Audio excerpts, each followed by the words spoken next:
So in my last video, I looked into American healthcare and discovered that Americans pay 4 to 6K more per person for healthcare compared to other developed nations like Canada, Switzerland, and Germany.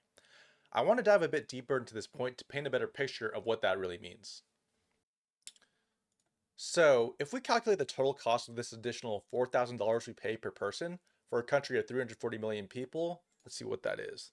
That should equal to, let's see, 4,000 times 340. That is equal to $1.36 trillion.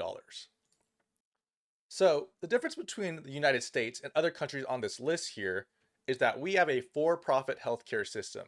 These other countries, they have a nationalized system that basically means they're not trying to make money off of healthcare. In the United States, we are trying to make money off of healthcare. So when I look at this list and I see that we're paying $4,000 more per person on average, I can assume that that kind of means like that's going to the profits of some sort of company. Have you ever heard the phrase privatize the profits and socialize the costs? Well, what that means is we, as a society, as taxpayers and the working class, we pay $4,000 more each so that the healthcare industry, like insurance companies, pharmaceuticals, and their CEOs, they can privately profit $1 trillion. Privatize the profits, socialize the costs.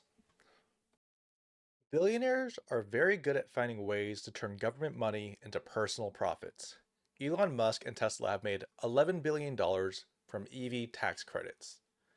They understand that one of the best ways to make billions of dollars is by having the government pay for it.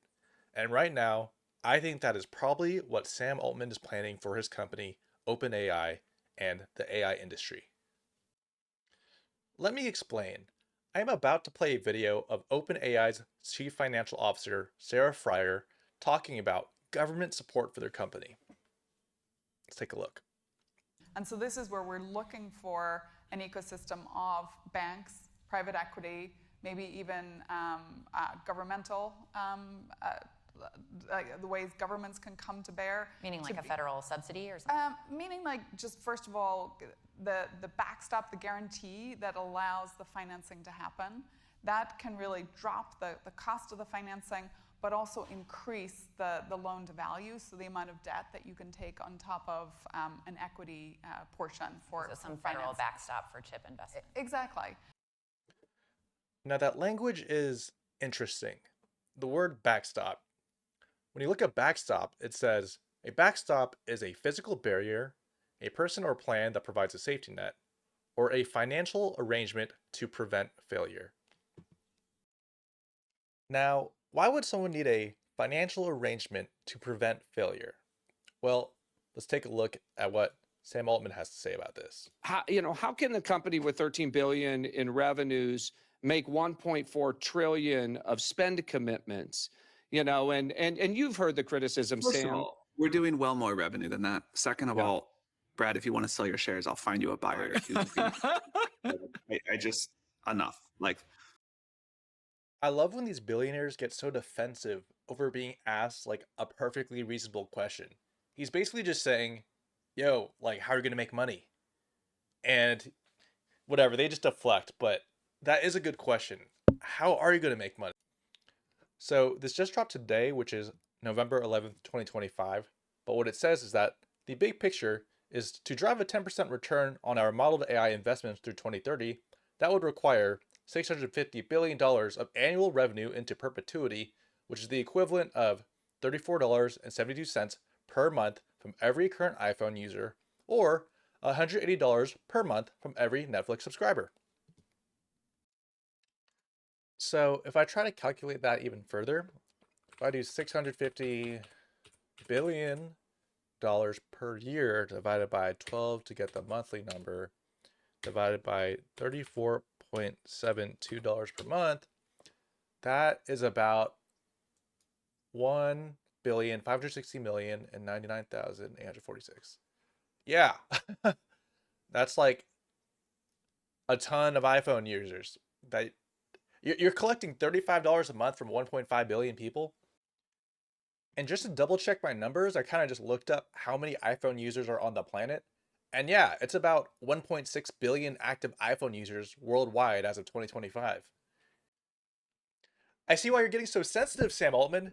You need to collect $35 a month from 1.5 billion people? Jesus. Look, I just don't believe that Sam Altman is in the ballpark of paying trillions of dollars in investments to anybody. But you know who is in that ballpark legitimately? The US government. Look at this. Medicare, they're spending 1.7 trillion. Social Security, 1.5 trillion. Unreported data, 1.5. What does that even mean? Health, 1.1 trillion. What is this? That is crazy. Anyways, the only person that I know that's in the ballpark of paying for trillions of dollars of expenses is the United States government. There are so many charts just looking at like all the different investing going on between all these different companies. There's so many. It's basically what I think is going on, or what I see happening, is OpenAI is just going to a bunch of different companies. They're going to, let me see, what's this one to look at? Let's see, it says OpenAI is going to Microsoft, then Nvidia, then CoreWeave, then AMD, then Oracle. All these different companies circle back to one location, and that's OpenAI. It's possible that all these different companies might have the funding to pay for this $1.4 trillion price tag, but I don't think so. I mean, from what I'm understanding, it's basically the same money just going in circles. And it's not really any, like, if you don't introduce any new money to this bubble, it's going to pop. So, what a lot of people are thinking is that OpenAI is trying to become too big to fail. They're trying to get in bed with a bunch of different companies where it comes to the point that if OpenAI fails, it's a catastrophe for the entire AI industry and thus the US stock market of current day. The way I see it, it's kind of like Sam Altman is approaching all of these different companies and he's like, hey, Oracle, CoreWeave, Nvidia, Microsoft, I'm going to spend $1.4 trillion. And they're like, how are we going to pay for that, Sam? And Sam's like, don't worry, I know a guy. And that guy they know is the US government. I feel like sometimes we make it seem like the US government is some individual entity or whatever, but the US government gets their money from us, from the taxpayer, from society. That's why I brought up the idea of privatize the profits, socialize the costs. All these different AI companies are going to be privatizing the profit, and we, the US taxpayer, are going to be socializing the cost. This happens with healthcare, this happens with military, this happens with education. And now, this might just happen with AI. Look, I get he keeps on saying that I don't think that the government should be paying for AI, but after looking at the numbers, to me, it's the only way that all of this adds up.